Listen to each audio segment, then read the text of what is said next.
Hi, if you're watching this, you're crazy, but thank you so much. I love you. I've decided to be insane and make a YouTube style video breakdown of um, of the Muppet Show trailer. Okay, so I'm gonna watch the trailer once through with you guys and then move into the breakdown. It's the return of the Muppet Show. Back on the very stage where it all started and then ended, and is maybe starting again depending on how tonight goes. You are an icon. Let's go, Seth Rogen. I love their outfits. Ugh. It's always been a dream of mine to be here. Got any other Seth Rogen, our dreams? savior. February 4th! February 4th, babies! So, we opened the trailer with a very interesting shot that was used as the very first teaser about a month ago. Not even.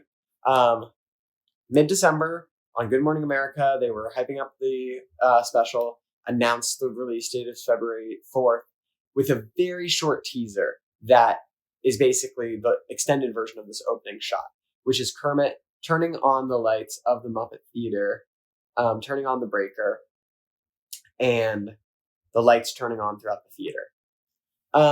If you want to see that longer version, check it out. It's great. I think it's interesting. We can already see, just from this 30 seconds, some of the various plot lines, I think, of the special. And there seems to be something going on with this breaker. I think it's very beautiful that that's our opening shot, because it's like the lights. It's time to play the music. It's time to light the lights. I think that's fun. Okay, so then Kermit, and he's back up on stage. He says it's the return of the Muppet Show. And we see a sequence of shots as the Muppet Show begins on stage. First, we have Rolf and Zoot recreating the iconic shot from the Muppet Show opening. Then the curtains open, and we're recreating the original Muppet Show opening with rebuilds, it seems, of some of these puppets.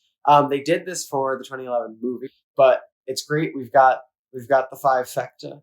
We've got Dog Lion, two of the mutations in suits, Sweetums, and Thog. It seems like they rebuilt Thog because Thog, when he was rebuilt in 2011, was huge. They made him excessively large, which was an accident, but it's crazy. It seems like they fixed that, which is great, or made a new one, which is more appropriately sized. Love the mutations faces. They're great. I'm going to now take it back to this shot of Gonzo as he boosts off stage on probably rocket shoes or something like that. He zooms past a selection of Muppet characters: Sam, the eagle, the Swedish chef, Pops, Beaker Bunsen, and the Flying Zucchini Brothers, which is kind of fun. Now, the Flying Zucchini Brothers were recurring characters in the later seasons of the Muppet Show.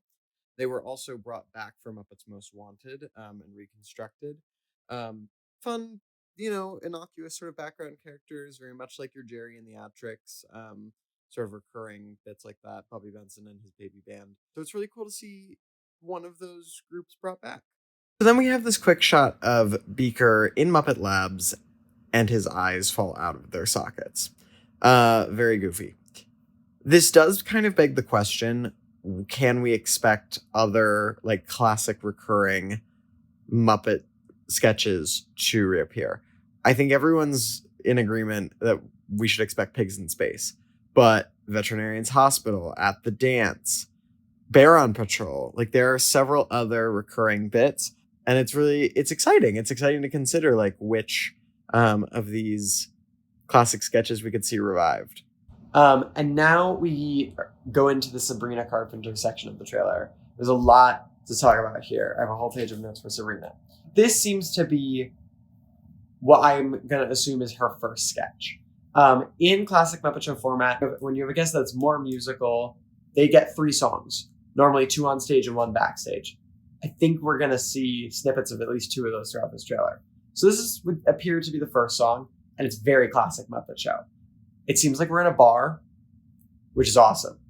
It's really important that the Muppet Show does not hold back. It works for kids, but it's got adult stuff around. It's not in a world made for children. So the fact we're in this bar, and it seems like Sabrina's getting into some kind of bar fight with a Muppet, great sign. Comic violence, also super important, that we don't coddle that. But this seems to be some kind of country bar. And based off the movement patterns of the chickens, this seems to be the end of a musical number. She's holding a note here. More indications with all the license plates and the jukebox. Like, this definitely appears to be like some kind of country road stop bar type thing. And she might be a waitress based off the apron that we see. I have a guess as to what the number is. I think it might be Chaperone's the Giver. I might be wrong, but that's my guess. She throws a Frackle off stage. And we also have the return of Paul Revere, beloved Muppet horse, who's ridden by Dom DeLuise. And it's just really cool seeing all these truly background characters being rebuilt and reconstructed for the special. It's really, really cool to see. But also, crazy thing is, Sam the Eagle is our bartender. That is bonkers. That is bonkers. The other Sabrina Carpenter portion of the trailer we get is in her dressing room. And we get 3 sort of beats of it. The first is, it seems like Kermit's talking to her and they're having some kind of chat or heart to heart or something, when Miss Piggy Karate chops the door down and it crashes onto Kermit. But as we go on, Sabrina and Piggy are holding hands and talking, and Sabrina tells her that you are an icon. And Piggy goes, that's too sweet, go on. And then the last shot of them is them turning out in new outfits with new hair. Piggy's hair, whoever's doing Piggy's wig, thank you. She's had such flat, awful wigs for the last decade. This is gorgeous. This is what I've been craving. The hair for Piggy is incredible so far.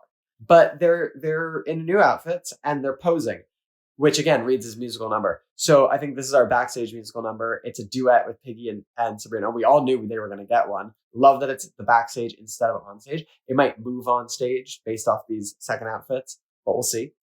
Regardless, I think this tells us also a little bit of our storyline, because I think that it's going to be very classic Muppet Show in some ways. I'm sure that it'll be reimagined in whatever way they deem appropriate. But this is classic Miss Piggy jealousy of the guest star, is what it looks like. My hope is that Miss Piggy as a character has had such an inflated sense of ego in recent years because of how the world has supported it. Everyone but the Muppets, in a sense, really do treat her as the diva and the icon that she never was really meant to be, and the Muppets will never believe her to be. So I think that it could be really incredible that in coming back to the theater and this time where she was not treated as well and not as powerful as she now is, I think it's going to be very like scary and grounding and humbling to her. And she's going to be jealous of Sabrina a little bit, but not in a like girl fighting girl jealousy way. Just in Miss Piggy, like being reminded of this time when she didn't have as much power and agency. But I think that that's we've got with what's happening with Sabrina and Piggy. And you know, just Sabrina being like, you're amazing, you're an icon. I look up to you, Miss Piggy. Like you have nothing to worry about with me. We get another great shot of Piggy in this gorgeous blue outfit with the turban. They released a promo image of her in this outfit earlier as well. Probably from earlier in the episode when she's like being more diva-ish about everything and no one's like paying attention to her because everyone's focused on like getting the show up. We got a great shot of Zoot and Lips playing some music, which hopefully that means a mayhem number. I would love for them to be a mayhem number. Then we get our next sort of, I think, story beat, which is where my overall thought of what the plot of this special is going to be is. Seth Rogen appears.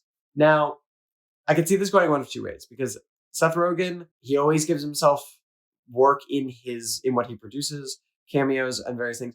Some people are still, I think, a little on the fence about Seth Rogen, which I understand. I'm a huge Seth Rogen fan because I love The Boys and I love Invincible and I love the Teenage Mutant Ninja Turtles. He gave himself parts in all of those things. There's a range. Alan the Alien in Invincible, big character. Only appears in like 1 or 2 episodes each season, but important. The Boys, he just does cameos.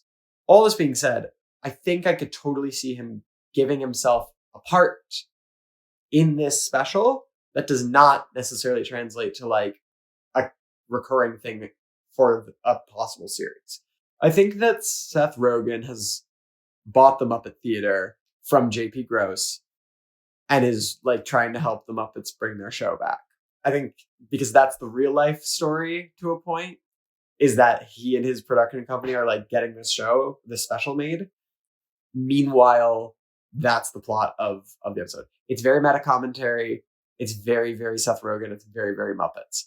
And I think that the dialogue reflects that. We have, Seth saying to Fozzie, it's always been a dream of mine to be here. And then cutting to probably another part of the conversation where Fozzie says, ooh, got any other dreams? Because I think that that's the thing is like all the Muppets are unsure of whether or not they can do this show again. It's been so long since they've consistently done the show. And so I think that that's kind of the bit is the theater going to hold up? Are they like still made for this format, and so on? Kermit earlier in the trailer says, again, speaking really to the meta commentary of it all, of this being a pilot special that if it goes well could lead to a Muppet show. Kermit says, it's the return of the Muppet Show on the very stage where it all started and then ended and will maybe be starting again depending on how tonight goes. In the special, that's about tonight as like a live show. But, I think, again, meta commentary, right? Like that is the situation. I want to talk about the humans in the audience of the Muppet Theater. This could play into that plot. I think Seth Rogen being like, oh, I'm Seth Rogen and I bought the Muppet Theater. It's to a sense they're doing this show. It's a special with Sabrina Carpenter in the special, like it is meant to be a one-time thing, but they're all hoping that if they impress people, that it could lead to the show or something like that. I wanted to end things off, go through a little character rundown of everyone we see in the trailer. Got an amazing selection of Muppets here. So first, the lower arches shot, we've got Dog Lion, two of the mutations, Thog and Sweetums.